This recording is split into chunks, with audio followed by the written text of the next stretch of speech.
ابو ذر کثرت کے ساتھ لا حول ولا قوت الا باللہ پڑھا کرو۔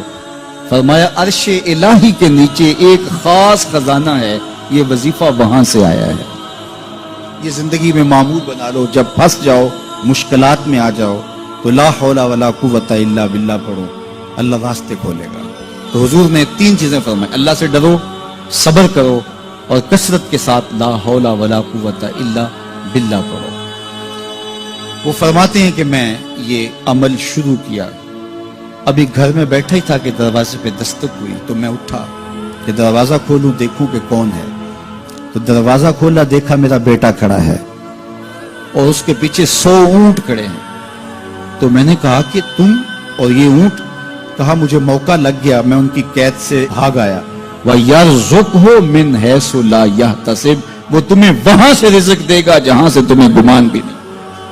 اس کے ہو کے تو دیکھو، اللہ اکبر، اللہ کے ہو جاؤ تو پھر وہ تمہاری ضرورتوں کا کفیل ہو جائے۔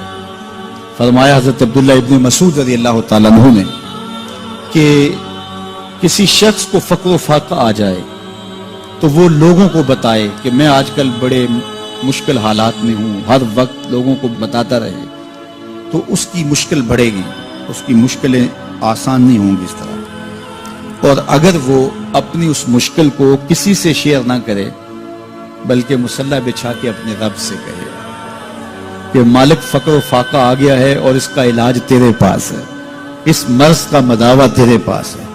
حضرت عبداللہ ابن مسعود فرماتے ہیں کہ رسول کریم نے فرمایا جلد یا بدیر اللہ اس کو مالا مال فرما دے گا۔ یہ بھی کبھی کر کے دیکھو، مشکل آ جائے، فاقہ آ جائے۔ اور قرآن مجید کا دل سورہ یاسین ہے، جس نے 1 مرتبہ سورہ یاسین کی تلاوت کی اللہ 10 مرتبہ قرآن پڑھنے کا ثواب عطا کرے۔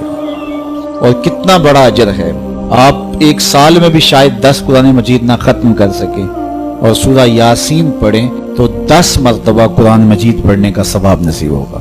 تو اپنی صبح کا آغاز سورہ یاسین سے کیا کریں، نماز فجر کے بعد اشراق تک سورہ یاسین پڑھ لیا کریں۔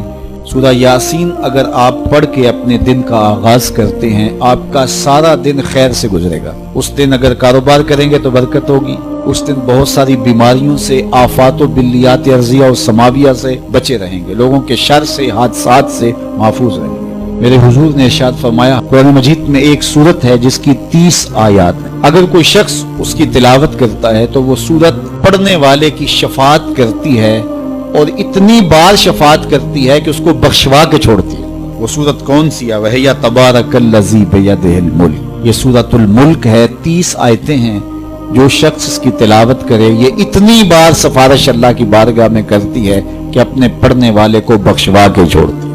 تو اپنے دن کا آغاز سورہ یاسین سے کریں اور اپنی شب کا آغاز سورہ ملک سے کریں۔ سونے سے پہلے سورہ ملک کی تلاوت ضرور کر لیں، انشاءاللہ اس سے رات برکت سے گزرے گی۔ جس نے ایک دن میں 100 مرتبہ سبحان اللہ و بحمدہ پڑھا، کتنی مرتبہ؟ 100 مرتبہ کیا پڑھا؟ سبحان اللہ و بحمدہ، فرمایا کہ اس کے گناہ سمندر کی جھاگ کے برابر بھی ہوں تو اللہ معاف فرما دے گا۔ تو یہ اپنے وظائف میں شامل کر لیجئے، سبحان اللہ و بحمدہ۔ اور حدیث بخاری ہے کہ 2 کلمے ایسے ہیں جو اللہ کو محبوب ہیں اور زبان پر مشکل نہیں، زبان پر بڑے آسان ہیں، اور جب میزان پہ رکھے جائیں گے تو پلڑے کو جھکا دیں گے، بڑے بھاری ہیں میزان پہ۔ وہ 2 کلمے یہی ہیں، سبحان اللہ و بحمدہ، سبحان اللہ العظیم۔ تو اگر اس کو 100 مرتبہ روزانہ پڑھے تو سمندر کی جھاگ کے برابر بھی گناہ ہو تو اللہ معاف فرما دیتا ہے۔ اللہ فرماتا ہے ما یفعل اللہ بعذابکم، وہ تمہیں عذاب دے کے کیا کرے گا؟ ذرا لہجہ دیکھیے، ذرا انداز، ما یفعل اللہ بعذابکم، وہ تمہیں عذاب دے کے کیا کرے گا؟ تم اس کی مخلوق ہو، اپنے دستے قدرت سے اس نے تمہیں بنایا ہے، تو وہ تمہیں عذاب دے کے کیا کرے گا؟ اس کی ضرورت نہیں ہے کہ تمہیں عذاب دے، نہ اس کی چاہت ہے کہ تمہیں عذاب دے، کوئی خود چھلانگے لگائے تو اس کی مرضی۔ فرمایا کہ ما یفعل اللہ بعذابکم، وہ تمہیں عذاب دے کے کیا کرے گا؟ ان شکرتم و آمنتم، اگر تم شکر ادا کرو اور ایمان لاؤ تو وہ تو قدردان ہے جو کوئی اس کا شکر کرتا ہے اور جو اس پر ایمان لاتا ہے۔ تو اللہ اس کے لیے عذاب نہیں رکھا، اس کے لیے رحمتیں رکھی ہوئی ہیں۔ تمہیں دست قدرت سے بنایا ہے، اور وہ تمہیں خوش دیکھنا چاہتا ہے، تمہیں خوشحال دیکھنا چاہتا ہے، تمہیں سرشار دیکھنا چاہتا ہے، تمہیں نہال دیکھنا چاہتا ہے، تمہاری زندگی کو خوشگوار دیکھنا چاہتا ہے، تم نے اپنے آپ کو خود اپنے اعمال کی وجہ سے مصیبتوں میں ڈالا ہے، تو کہا شکر کرنے کی عادت ڈال لو، دیکھنا پھر اللہ تعالیٰ جل شانہ کی رحمتیں تمہارے اوپر کس طرح اترتی ہیں، اس کی نوازشیں تمہارے اوپر کیسے برستی ہیں۔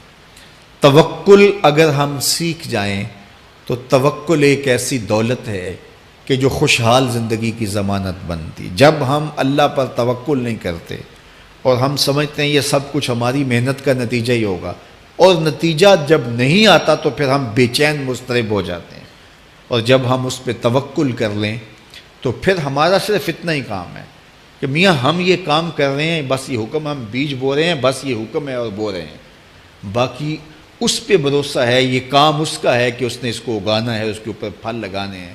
تو جب اس پہ توکل ہو جائے تو بندہ سوکھا رہتا ہے، ورنہ بندہ مشکل میں مبتلا ہو جاتا ہے۔ بسا اوقات ایسا ہوتا ہے کہ بندہ ایک منصوبہ تیار کرتا ہے، اس کا عملی نتیجہ اس کو سامنے نظر آ رہا ہوتا ہے، لیکن نتیجہ بالکل الٹ جاتا ہے۔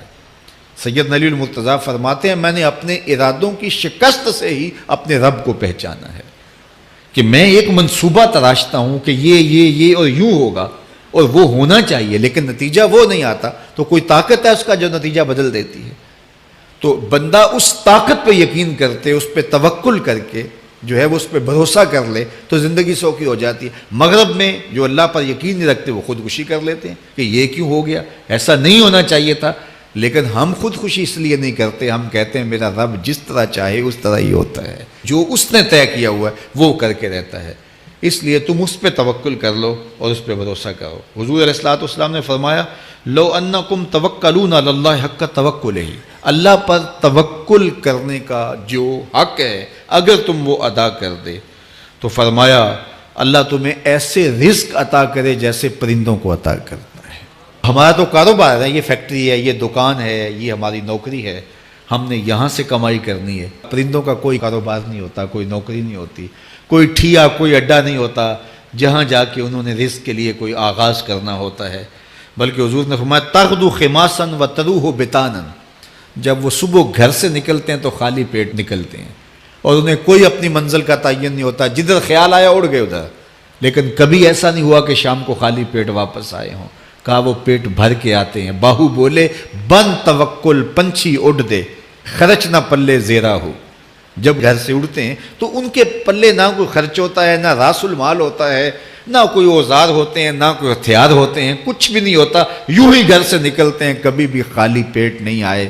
فرمایا اگر اللہ پہ پرندے توکل کر لیں تو اللہ اسے بھی عطا کرتا ہے، تم توکل کرو گے تو تمہیں عطا نہیں کرے گا۔